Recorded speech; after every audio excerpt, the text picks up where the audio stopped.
Bismillahirrohmanirrohim. Assalamualaikum warahmatullahi wabarakatuh. Alhamdulillah, jumpa lagi dalam syiar Ramadan tahun 1447 Hijriah di channel YouTube Agrianita IPB University. Hari ini kita akan melanjutkan kisah Nabi Muhammad SAW beserta pengikutnya hijrah ke Habasyah.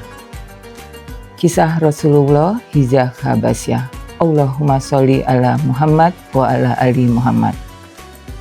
Gangguan terhadap kaum muslimin semakin berat dari hari ke hari. Bahkan beberapa orang gugur karena tersiksa terlalu keras. Berdasarkan wahyu dari Allah Subhanahu wa taala, Rasulullah Shallallahu alaihi wasallam pun memerintahkan agar mereka berhijrah.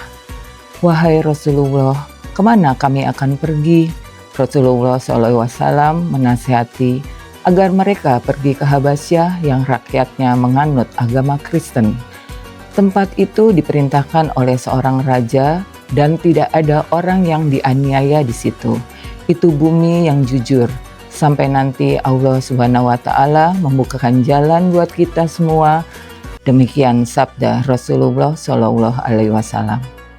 Mematuhi perintah Rasulullah Shallallahu alaihi wasallam, berangkatlah rombongan pertama kaum muslimin ke Habasyah pada bulan Rajab, tahun kelima kenabian. Rombongan itu terdiri dari 12 orang pria dan 4 orang wanita. Dengan sembunyi-sembunyi, mereka meninggalkan Mekah, menyeberangi laut ke benua Afrika, dan tiba di pantai Habasyah. Seperti yang dikatakan Rasulullah SAW, Najasyi adalah Raja Habasyah itu memberikan mereka perlindungan dan tempat yang baik.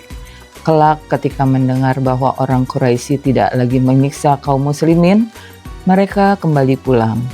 Namun ternyata berita itu tidak benar. Di Mekah keadaan justru semakin buruk bagi kaum muslimin.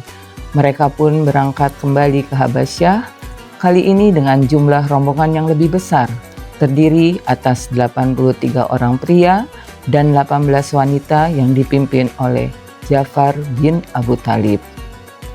Saat itu Habasyah adalah negara yang meliputi bagian selatan Mesir, Eritrea, Ethiopia, dan Sudan. Habasyah artinya persekutuan. Dahulu Habasyah bersekutu dengan kerajaan Saba dan Himyar. Kaum muslimin berangkat dari Teluk Shu'aibah sebelah selatan Jeddah. Umar bin Khattab duduk termenung di rumahnya. Di seluruh Mekah tidak ada seorang pun yang mampu melunakkan hati Umar. Ia begitu cepat naik pitam dan garang. Ia tidak pernah luluh oleh rayuan gadis-gadis penghibur setiap kali ia mendatangi para penjual khamir. Ia tidak pula pernah terbujuk ikut bergabung dengan para pejalan malam yang suka bergerombol di pelataran rumah sambil mendengarkan para penabuh rabana. Segala tidak mampu melembutkan kekerasan hatinya yang suka bertindak garang dan menakutkan. Namun kini ia duduk termenung sendiri. Hamzah, apa yang terjadi padamu? Engkau menaklukkan, mempermalukan Abu Jahal. Temanmu sendiri, apa yang membuatmu jadi seperti ini? Bahkan engkau berani meninggalkan agama nenek moyang kita dan bergabung dengan Muhammad.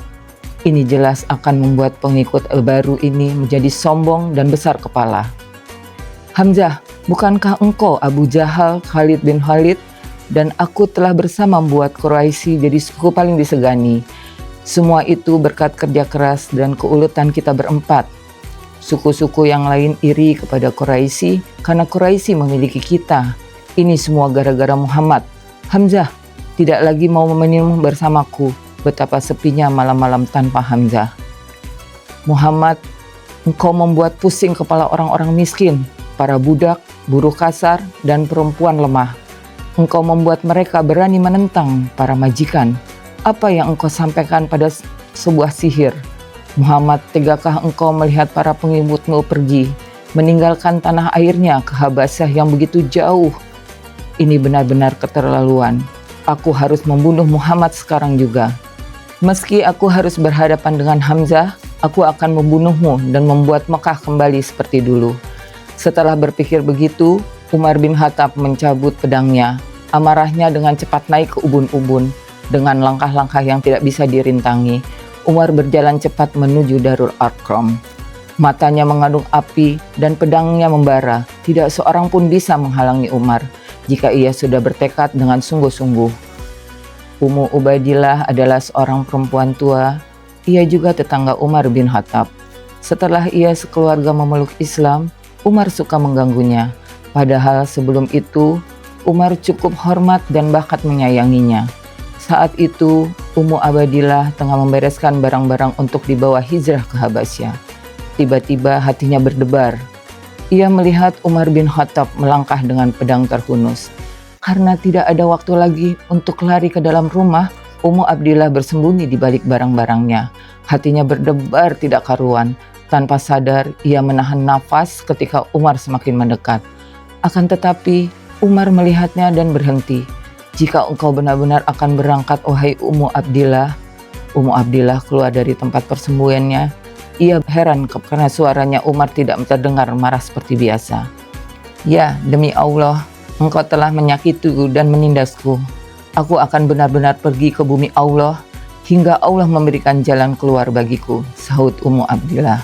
Saat Umar tampak merenung, ini dia tetanggaku, mereka akan pergi juga meninggalkan Mekah. Umar berpaling menatap wajah tua Ummu Ubaidillah dan berkata dalam hati, begitu jauh jalan yang akan ditempuh orang tua ini, begitu sedikit barang yang bisa dibawanya. Akhirnya Umar melangkah pergi sambil berkata parau, semoga Allah SWT senantiasa menyertaimu. Ummu Ubaidillah terpana, belum pernah Umar berlaku selembut ini sejak mereka memeluk Islam. Tidakkah engkau melihat kelemah lembutan dan kedukaan Umar terhadap kita? Tanya Ummu Ubaidillah kepada putranya. Apakah ibu berharap ia akan memeluk Islam? Tanya sang putra. Dia tidak akan pernah memeluk Islam sebelum kedai bapaknya juga masuk Islam. Demikianlah kisah Nabi Muhammad SAW. Temukan kisah selanjutnya esok hari hanya di YouTube Agrianita IPB University. Semoga kisah Rasulullah SAW ini dapat memberi pencerahan dan hikmah untuk kita semua. Amin, amin, ya Rabbal Alamin. Wassalamualaikum warahmatullahi wabarakatuh.